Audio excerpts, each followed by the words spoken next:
of the things I wanted to talk to you about today was how did you and your teammates manage to go through all that controversy because you had to deal with the pandemic, you had to deal with social injustice issues, you had to deal with the bubble. How did you guys maintain your concentration with all of those negative things around you? Listen, you try to always turn a negative into a positive, no matter what you're going through. And we understood the sacrifices that we were making. We understood the condition and the landscape that we were going into, along with the bubble and everything that was not only going on the floor, but also off the floor with the social injustice and police brutality and systemic racism and voter suppression. There was a lot of things that was going on off the floor. Some things you control, some things you can't control, but you just try to keep the main thing the main thing. And while we were playing the game, we was focused on what our job was at hand. And then, after the game when we weren't playing, we was focused on some things that guys were very passionate about. So, was able to kill two birds with one stone in that instance. And to follow up on that, you more so than anyone else in this club can tell your teammates what it will be like to defend the championship. What will you tell them about that? I guess the bullseye just becomes even greater, even if that's even possible. One, for me personally, the bullseye has always been on my back or on my front since I entered the league. And then you add in the Laker name on top of that, the Lakers franchise. The bullseye has been on this franchise for a long time as well. So, understanding that everyone's going to come at us, everyone's going to, try to take away from us defending our title. But, for me personally, last year we won the ring, we won a title, and this year is a new challenge. It's everybody opportunity to go out there and do it. So, as long as we go in with that mindset and be humbled about our process, and and not worry about what we did last year, we need to worry about what we're going to do this year. It will give us the best possible chance to be able to go out and try to win another one. Mike Trudell. Hey, LeBron, I know it couldn't be much earlier for this question, but just your initial impressions on the new guys coming in, how they impact and how they evolve the team from where it was last year on both sides of the floor. Well, it's definitely too early to tell, but we're just so excited to have those guys here. Having Wes, Dennis, obviously Trez and Big Mark. We're extremely excited to have those guys here. We're just working our habits, working our what we want to do as a team, both defensively and offensively. And everyone is in tune. Everyone is excited. But it's a process, and it's going to get better and better every single day, every single practice. And, that's what it's all about. But we love what we've brought to this ball club along with the guys that's returned. And then just bigger picture, the significance of both you and AD and the contract extensions and what you think that means for the two of you in the franchise. Well, what it means that we're here and we're committed to this franchise. We're going to give everything that we got to this franchise. That's what it's all about. And the Lakers believe in us, and and they rewarded us with those contracts, and we just try to go out there and earn them every day. Both on the floor and off the floor, try to make an impact not only at what we do on the floor, but also make an impact off the floor and how we carry ourselves as men as well. So, it's a great partnership. Dave. Hey, LeBron. So this will take you in a pretty rarefied air, this contract, 20 years in the league. Have you thought about what the future could look beyond that in terms of how long you'll want to stick around? No, I haven't. I don't know how long I'm gonna stick around this game. I've never taken. I never take for granted every time I get an opportunity to play another season. I try to prepare my mind and my body and my spirit, for a season and see where it takes me. Like you said, at the end of this contract, I'll be in year 20. The best thing about it is that the year I'll be a free agent will be the same year my oldest son graduates high school. So I'll have some options to see, for me personally, what I want to do forward, to be around my family, being around my son more, or continue to play this game that I love, with great health and great spirit. So we'll see. Like I said, I don't look too far in the future as far as myself. I just try to give the game as much as I can in the time being, and see what happens. So I've been blessed to be a part of this, a part of 18 straight training camps, and I'll never take that for granted. Chris McGee. Hey, LeBron, congratulations are in order of being the first athlete to ever be named 3-time Sports Illustrated Sports Person of the Year. I would assume that is an amazing honor, but considering where we are as a world, does this one have a little more special meaning to it? First of all, thank you. It definitely does. And you see the class that I was in, and the group that I was in, the men and women that I was a part of, understanding that, we're more than athletes, and, being able to go out there and not only perform at a high level in what we do as far as our profession, but also being able to change lives and create opportunities and empower people and inspire people off the floor, not only in our communities, but all over the world. So it means a lot, to be a part of that group and, like you said, to be the first ever 3-time winner of this award. I'm very humbled. It means a lot to my family and my friends and, my kids at my foundation and my school back home and my city of Akron, where I come from. It's a great time. Dan Wacky. Hey, LeBron. What was your first reaction when you heard December 22nd for a season, and how did that change kind of your off-season plans from that point forward? I was like, wow. Oh, and I said, oh. Just being completely honest, I wasn't expecting that because early conversations were going on that I was hearing that there would be kind of a mid-January start, and the training camp would kind of start after Christmas. We'd have an opportunity to spend Christmas with our families, so I had already planned a vacation with my family for us to go somewhere, which I haven't been able to do, obviously, since I've been in the league, and so I had to switch up a lot of things. Once I heard the December 22nd start and with training camp starting, obviously this week. So, just started preparing my mind, preparing my body, trying to get as much stuff as I could do with my family, spending as much time as I could with them before getting back into the grind. So, that's what it's been about. Album. Hey, LeBron.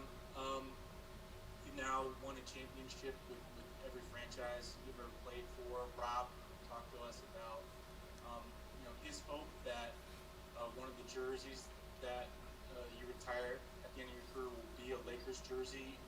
With this contract, how much is going into sort of what you've already built and accomplished in LA and what you hope to achieve here? I just want to continue to do what I've always done. Try to lead the franchise, lead the group of guys that I'm around as far as the game that we play. And then off the floor, just continue to inspire people on being more than what people say that they are, and carry myself personally. I understand every time I leave a house that I'm not representing just myself, I'm representing my whole family, representing my friends that's associated with me and representing my kids at my school back home. So it's a lot of responsibility for me when I walk out of my household. So, I want to continue to go out there and play the game at a high level, continue to play for my teammates, continue to play for this franchise, play for our fan base, play for whoever, want to see me play the game and like the way I approach the game, and continue to inspire off the floor. Bill Oram. Hey, LeBron, good to see you. I'm wondering, you've been only out of the bubble for like 6 weeks, half as long as you were there in the first place. I'm wondering what the adjustment back to the world has been like for you, and what changes you've had to make in your life, your family's behavior, to limit your exposure and do your part, for the league. I mean, are there changes you need to limit your bubble, your typical orbit? Yeah, you just have to. We listen to the experts on what's going on with the climate, as far as COVID, and keep your family in the mask when we leave the house or whatever the case may be, and be cautious of where we travel to, be cautious who we're around. Right now you just try to do everything that you can to protect your family, and hopefully you can stay safe and stay healthy. Obviously that's the most important thing than anything. So that's what it's been all about. Obviously, we are all hoping that the world gets back to normal at some point, so we can get back to kind of some normalcy, with our kids being back in school. Our kids miss being in school. They're sick and tired of doing these Zoom classes. They love being around their other classmates. They love, being in classrooms and having fun, and I understand that too. So hopefully we can get back to that soon. But much appreciation, much respect to the teachers that's holding these classes, Monday through Friday. They're doing a hell of a job. So much respect to that. But we'll see what happens. But for me, nothing has changed. Pretty much I've always been, protector of my family, and no matter what, no matter if it was, COVID going around or just how we live on a day-to-day basis. Mark Medina. Hey, LeBron, good to see you, and congratulations on your extension and all your accomplishments. You've said a lot of times of the adjustment and struggle with playing games without fans. I was wondering, because of the bubble experience, how more equipped are you to be able to adjust to that, or is that still kind of an ongoing struggle you think you'll continue to have? No, it would never be something that I'll be fully comfortable with or accustomed with. I got too many years of playing the game or playing sports in general with fans. So I would never want to get fully committed to that or fully comfortable with that, because I believe at some point we will get back to it. Hopefully, I'm still playing, and hopefully I'm still in uniform. That's the hope, obviously, and I believe it will happen sooner than later. So, but I have the ability to go out there and channel, my focus, understanding that I could get to that point of where knowing there's no fans there, but it would never be something that's comfortable or something that I could be accustomed to or something that would feel regular, because I've played so many years throughout my life since I was, I guess, 8 years or 9 years old when I first started playing organized sports where fans were there, and it's just all a part of it. Fans is a part of this game, is a part of sports. You could just look at some of the greatest sporting events ever of a course of time, and obviously you can see the impact that fans make. So they're truly missed from every sport that goes on in the world. Let's take a few more here. BT. What's up, Brian? What's up, B? Appreciate you. Things are good. How do you think your more than a vote worked out in this season and next for the organization? I think it worked out great. We was able to set out a plan and then execute that, and it was about basically educating and empowering people in their communities to get out there and exercise their right to vote. Understand their exercise, understand that their right to vote, how important it is, to vote, not only to change what's going on in America, but also change what's going on in some of their own communities. So, with the help of a lot of people, a lot of athletes, a lot of entertainers, a lot of local people that go around in their own communities that's making change, we was able to have some success. I mean, you look at the numbers through the election; it was the most turnout ever in election history of people who got out there and voted. And one thing about us, we didn't tell you who to go vote for. We didn't pick one side versus the other side. We just wanted to educate you and enlighten you and empower you and let you know, how important your right is. And this is your right, because so many people lay their lives on the line to have this right. And and then growing up in a black community, a lot of people don't understand or don't feel, I don't want to say understand, they don't feel like their vote counts or them voting like it actually matters. But it does, and we saw it in the November election, of how many people turned out and the change that was able to create. And we want to continue to do things. We're looking at the race that's going on in Georgia coming up, in January. So we're trying to see how well we can continue to help down there, because it's a big moment down there. And then going forward, seeing other opportunities where we can help create change for the better of good for all of us, not just people that's involved in more than a vote. All right, three more here. Alan Sliwa. Hey, LeBron. Anthony Davis was obviously so great last season. I just want to get your thoughts on some of your expectations for him this upcoming year, and how you think he even steps up his game even more from what he's already accomplished. I don't have any expectations for Anthony Davis. I mean, listen, I know what he's about. I know what he's capable of, and I know what he brings to the game. He's special. He's one of the best players in the world, and his talent is what he's able to do at his size. There's not many people in the world that's ever been able to do that in this sport, period. So, but I don't have any expectations on him. He's going to go out and be himself, and he's going to do things not only that we've seen before, it's going to be some things that we haven't seen before, but it's going to be on both sides of the floor. So, but there's no expectations for me. Bill Plaschke. Yeah, LeBron, you've never been a big fan of load management, but isn't this year different? Don't you need to conserve it with a shortened off season? Don't you need to conserve yourself more this year? I've always listened to my coaches. We had the same thing last year when the coaching staff got here. You know, we're going to be as smart as we can be on not, making sure that my body and making sure that I'm ready to go. Obviously, every game matters, but we're competing for something that's high. So we don't ever want to shortchange our stuff, and it's for me personally. It's always a fine line with me, but I understand that with the shortened season, I think it was 71 days that the off season is going to be the shortest off season for any sport ever, any professional sports ever. So we're going to be very conscientious about what we do going forward, as far as me personally. Last question, Melissa Rowland.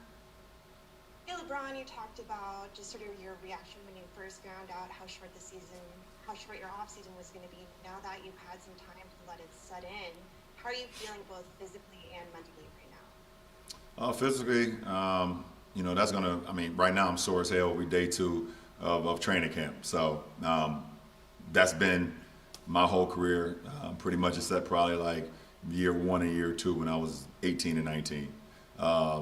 Super sore, but nothing, I don't have anything that's stopping me from being on the floor, doing 5-on-5, doing 4-on-4, doing any drills, things of that nature. So good in that sense. And then from mentally, I'm great. I'm healthy. My family's healthy. I'm great mentally. So I'm in a really good place in my life. So I'm solid.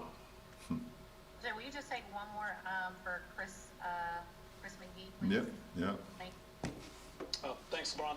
Kind of to piggyback off a question Mike asked earlier about the new pieces. Considering you guys just basically won this championship, it seems like yesterday, mid-October, can new pieces help a title team, and just in terms of practices and focus early on, especially guys that are thirsty for a title? And I know Mark's won one, but it's been a couple years. Just adding guys that just play the game the right way and that's hungry to be, hungry to want to, win and win at the highest level. You got Trez, who's won a 6 Man of the Year award. You got Dennis, who played, in a bunch of playoff games and, was right there, at winning a 6 Man award. You got Wes, who's been on some teams, who's went deep into the playoffs with Milwaukee or with Dallas and things of that nature. And obviously Big Marcus won one. So you got guys that's just hungry to make a mark on their career and do it at a high level. And, and we got some guys that's here that's not satisfied with just winning one title. So you add that all together, I think it's going to be great for our ball club. So, playing this game, you want to be remembered. You want to be legendary. You want to be remembered and be, remembered as one of the greatest teams or one of the greatest players or whatever the case may be. But the best way to do that is to win and to win at the highest level. So, I remember, in Miami, we wasn't satisfied after winning our first one. We was able to go out and sign Ray Allen, and we was able to double down on that. So I feel like we're trying to do the same thing here. Our franchise and Rob and everyone upstairs was not satisfied with just winning one title. We went out and added some pieces. Obviously, we lost some great pieces that helped us win the title, and we're going to miss those guys. But we added some guys that can come in and hopefully, I'm not going to say hopefully, but I know they'll be able to make an immediate impact on our team. So we're looking forward to that.